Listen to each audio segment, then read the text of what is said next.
Kasalliklar biz bilan birgalikda yashashni boshlaydi. Qachonki vaqtida oldi olinmasa. Biz e'tibor bermaydigan surunkali stress, uyqusizlik, qon aylanishi buzilishi, qonning quyuqlashishi, vaqtlar o'tib qon bosimi ko'tarilib turishi va buning oqibatida bora-bora infarkt yoki insult xavfi kelib chiqishi mumkin. Dunyo bo'yicha har kuni o'rtacha hisobda 50 ming kishi yoki har 1,7 soniyada bitta odam yurak yetishmovchiligi va qon aylanishi tizimi kasalliklari sababli bu dunyoni tark etadi. 2019-yilda bu ko'rsatkich taxminan 9,8 million erkak va 9,2 million ayol vafot etganini ko'rsatgan.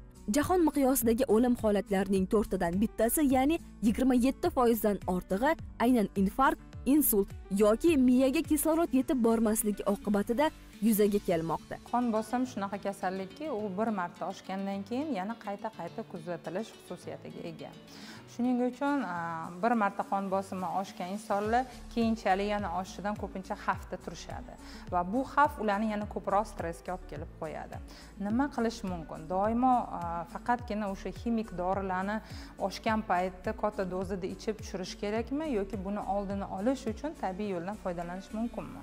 Albatta, oldini olish bu 90% natija beradigan narsa. Bundan ko'rinib turibdiki, organizmni va yurak qon tomirlarini hamisha nazorat qilish va himoyalash juda zarur.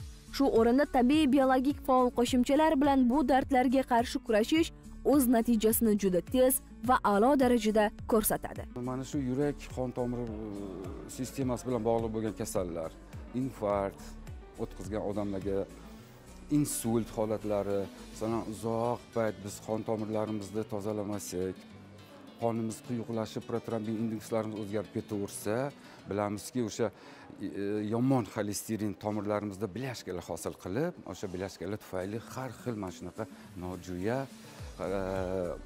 asoratlar kelib chiqadi. Mana yoshi 40 dan o'tgan odamlar aytgan bo'lardimki, doimiy ravishda agar iste'mol qilib turilsa, shu yurak qon tomir sistemasi bilan bog'liq bo'lgan kasallar, infarkt o'tkazgan odamlarga insult holatlari, masalan, uzoq payt biz qon tomirlarimizni tozalamasak, qonimiz quyuqlashib, protrombin indekslarimiz o'zgarib ketaversa, bilamizki, o'sha yomon xolesterin tomirlarimizda bilyashkalar hosil qilib, o'sha bilyashkalar tufayli har xil mana shunaqa nojo'ya asoratlar kelib chiqadi. O'shalarni oldini olish uchun mana yoshi 40 dan o'tgan odamlar aytgan bo'lardimki, doimiy ravishda agar iste'mol qilib turilsa, mana shu narsani bu fanda isbot qilib berildi.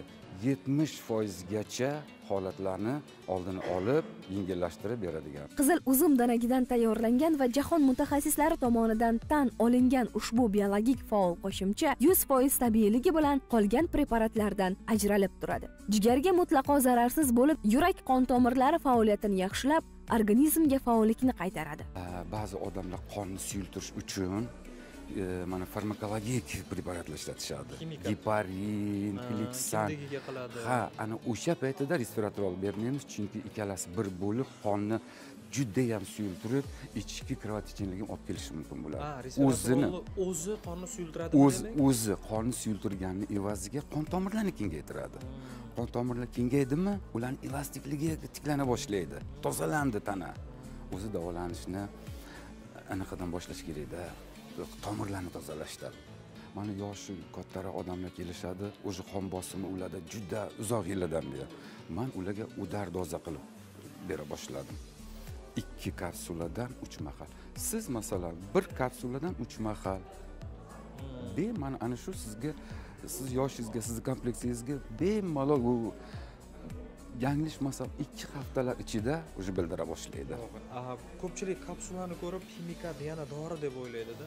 U bunaqada masalan bizni tanamizga kerak bo'lgan, masalan milligrammlarda aytadigan bo'lsam, doza, kunlik dozamizni 10 milligramm deydigan bo'lsak, bu degani 10 kilogramm uzum yeyish kerak degani. Bir kunda uni hech iloji bo'lmaydi. Bu mana shu yengillashtirish maqsadida kapsula holga keltirilgan, dozирование qilingan. Yanglishmaydi, masalan, doktor qo'rqmasdan tanani o'rgandimi, qon bosimi tushib ketadigan, chiqib ketadiganlar bo'ladi. O'shanga qarab, kimlarnikidir doim ko'tarilib turadi. Shunga qarab keyin dozani belgilab boriladi. Resveratrol biologik faol qo'shimchasiga buyurtma berish va mutaxassislardan bepul konsultatsiya olish uchun ekranlaringizdagi raqamlarga bog'laning. Eslatib o'tamiz, bizda yetkazib berish xizmatlari ham mavjud.